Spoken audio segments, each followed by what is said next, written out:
Bienvenidos al Medical Spanish Podcast. Soy la doctora Molly Martin. Through this podcast, we provide interactive audio lessons for learning practical Spanish for healthcare and elsewhere.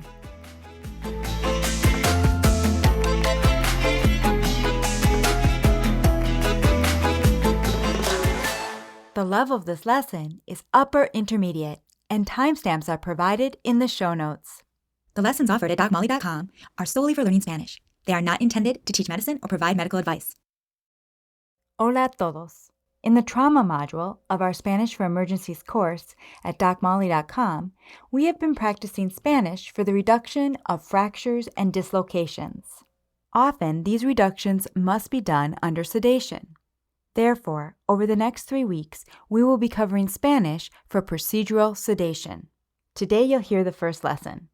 If you'd like to get the next 2 lessons delivered to your premium podcast feed, click on the link in your show notes and become a member at DocMolly.com. In this first lesson, we will do the following in Spanish. Review vocabulary for conscious sedation, explain the use of sedatives and analgesics, ask about prior anesthesia, and explain that we are going to place an IV to administer anesthesia. Joining me for this lesson is my Spanish teacher from Guatemala, Elizabeth Cortes. If you too would like to take lessons with Elisa, click the link in your show notes.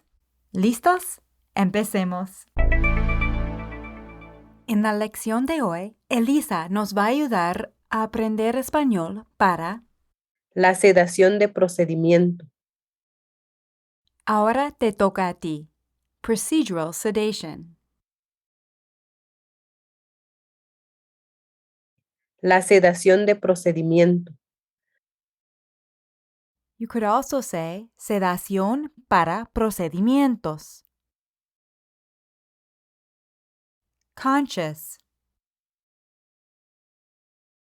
Consciente. Unconscious. Inconsciente. Conscious sedation.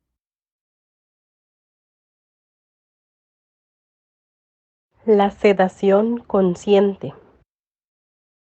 Sedative. El sedante. Analgesic or painkiller. El analgésico. Anesthetic. El anestésico. So let's try those again. Analgesic. El analgésico. Anesthetic. El anestésico. To decrease. Disminuir o reducir. Addressing a man and using the verb poner, interpreta, we are going to give you a sedative and a painkiller to relax you and decrease the pain.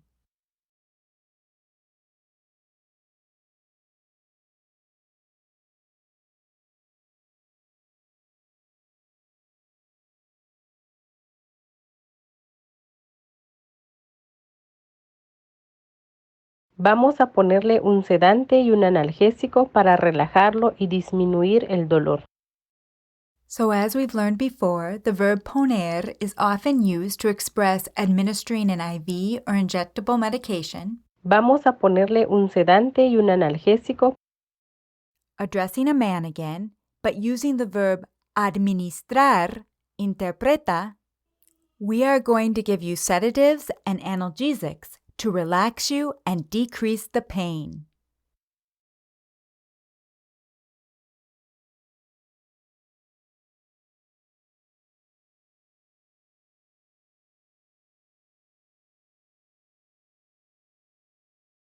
Vamos a administrarle sedantes y analgésicos para relajarlo y disminuir el dolor.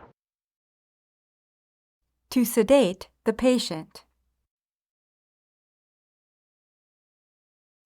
Sedar al paciente. Addressing a woman. Have you ever been sedated?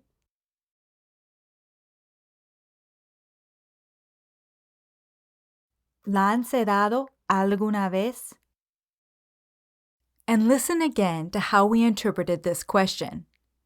Have you ever been sedated? ¿La han sedado alguna vez? Note, when asking a patient if they have undergone a procedure, it is very common to make the patient the recipient of the action and to use the unspecified they as the subject, so that have you ever been sedated becomes ¿La han sedado alguna vez? Literally, have they ever sedated you? Anesthesia. La anestesia. Now, using the same grammatical construction with the verb poner, interpreta, have you had anesthesia before?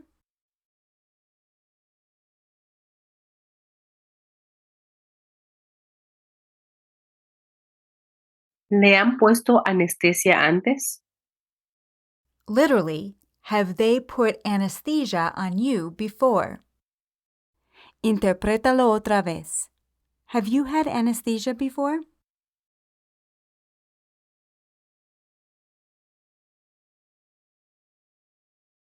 ¿Le han puesto anestesia antes? Using para qué, for what or why did they give you anesthesia?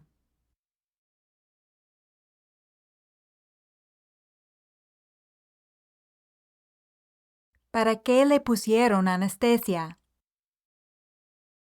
Una vez más, for what or why did you get anesthesia?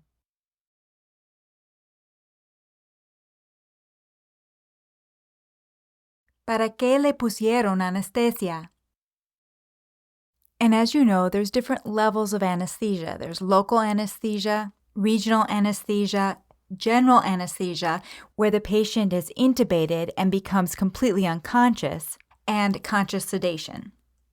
So it may be helpful to ask the patient if they were unconscious during the procedure. Were you unconscious during the procedure?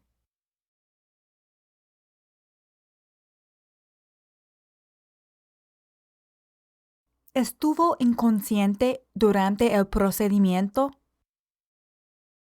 You could also ask if they were intubated.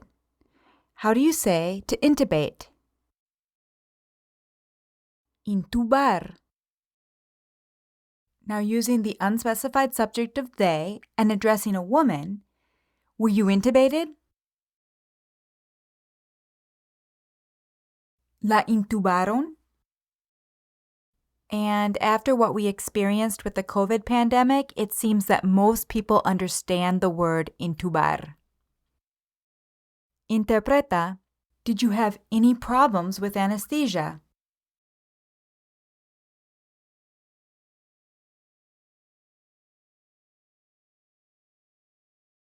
¿Tuvo algún problema con la anestesia?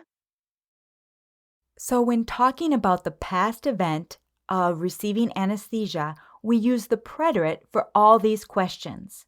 Let's try them one more time. Using poner, how did I ask, for what did you get anesthesia?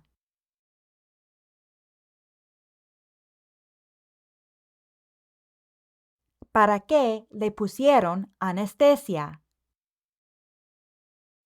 Were you conscious during the procedure?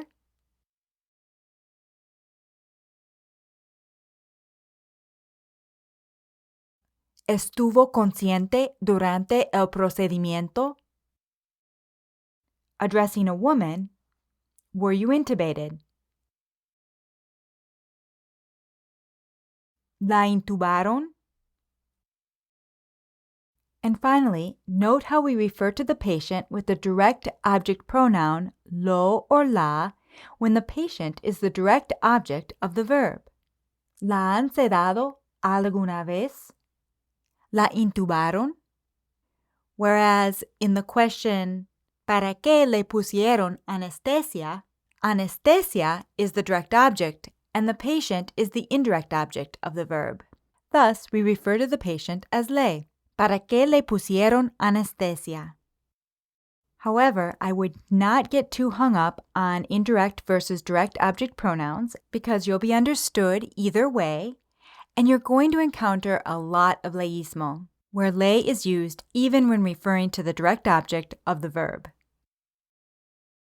Y por último, hablemos sobre poner una vía intravenosa. Catheter. El catéter. And note, when speaking of a Foley catheter, it's best to use la sonda. El catéter is usually used when speaking of a catheter that is inserted into a vessel, whereas la sonda is usually used to refer to a Foley catheter or feeding tube. Vein. La vena. To insert. Introducir. Other ways to say to insert include insertar, meter y poner. Utilizando introducir, interpreta, we need to insert a catheter into your vein to administer anesthesia.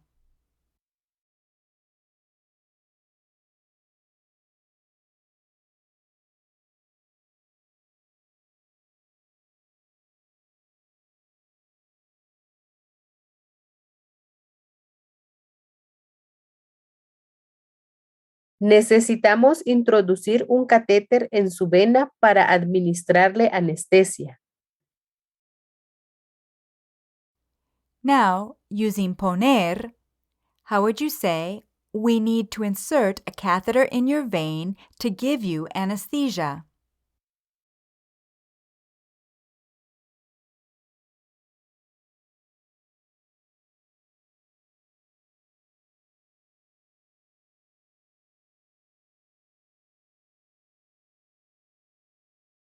Necesitamos introducir un catéter en su vena para ponerle anestesia. An IV. So, if you'd like to learn how to say IV in Spanish and get the next 2 lessons in this series on procedural sedation and all our member lessons, support the podcast and become a member at docmolly.com. Hasta pronto!